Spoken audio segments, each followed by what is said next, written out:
आज दिल्ली में history that India ignored किताब की लॉन्चिंग हुई, जिसे न्यूज एजेंसी एएनआई के फाउंडर और चेयरमैन प्रेम प्रकाश ने लिखा है। इस किताब में देश की आजादी से जुड़े उन फैक्ट्स को रखा गया है जिससे ज्यादातर लोग अनजान हैं।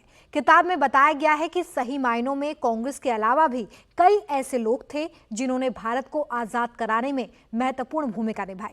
किताब की लॉन्चिंग के वक्त ऑथर संजीव चोपड़ा, राशिद किदवई और केंद्रीय मंत्री जितेंद्र सिंह भी मौजूद थे। केंद्रीय मंत्री ने बताया कि उन्होंने ये किताब खुद पढ़ी है। प्रेम प्रकाश जी ने इस किताब में जो कुछ भी लिखा है वो फैक्ट्स पर आधारित है। जिनको भी भारत की आज़ादी के बारे में दिलचस्पी है उनके लिए ये किताब एक तोहफा है।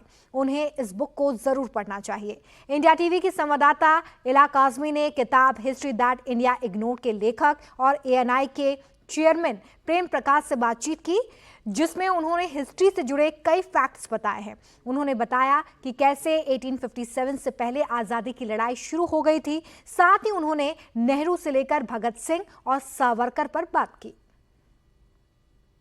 ज्यादातर जब हिस्ट्री की बात करते हैं और देश की आज़ादी की बात करते हैं, हमारा दिमाग में सबसे पहले नाम आता है गांधी जी का या कांग्रेस पार्टी का। लेकिन आपने जो इस किताब में काफी कुछ पॉइंट्स मेंशन किए हैं और इसमें ये भी लिखा है कि 1930s में एक ट्रू रेवोल्यूशन आया, और क्या कुछ उससे आपके मकसद है और क्या कुछ आप उससे कहना चाह रहे हैं?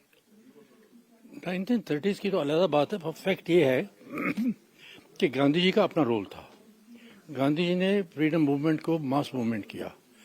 उससे पहले it was like a club and उसमें जिन्ना भी थे, यानी कि जिन्ना नहीं थे।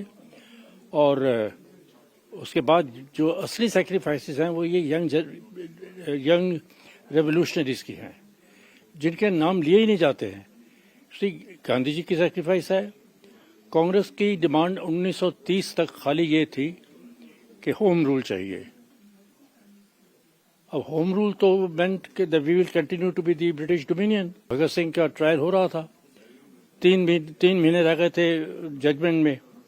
उससे पहले पंडित जवाहरलाल नेहरू ने लाहौर कांग्रेस में जब झंडा फहराया तो वहां उन्होंने जो डिमांड भगत सिंह की थी, कंप्लीट इंडिपेंडेंस, वो कांग्रेस की डिमांड बना दी। सर, वीर सावरकर के बारे में भी आपने लिखा है, उनका क्या कुछ कंट्रीब्यूशन है, क्योंकि कई लोग उसका विरोध भी करते हैं?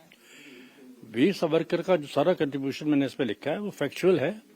ही was a student there, he was studying there, he was participating in जो वहाँ के और लोकल रेजिडेंट थे इन लंदन में, जो इंडिपेंडेंस मूवमेंट के लिए बातचीत करते थे, लड़ते थे। तो लंबी कहानी है, बट जहाँ तक रही ये माफी और ये चीजें, ये नहीं है।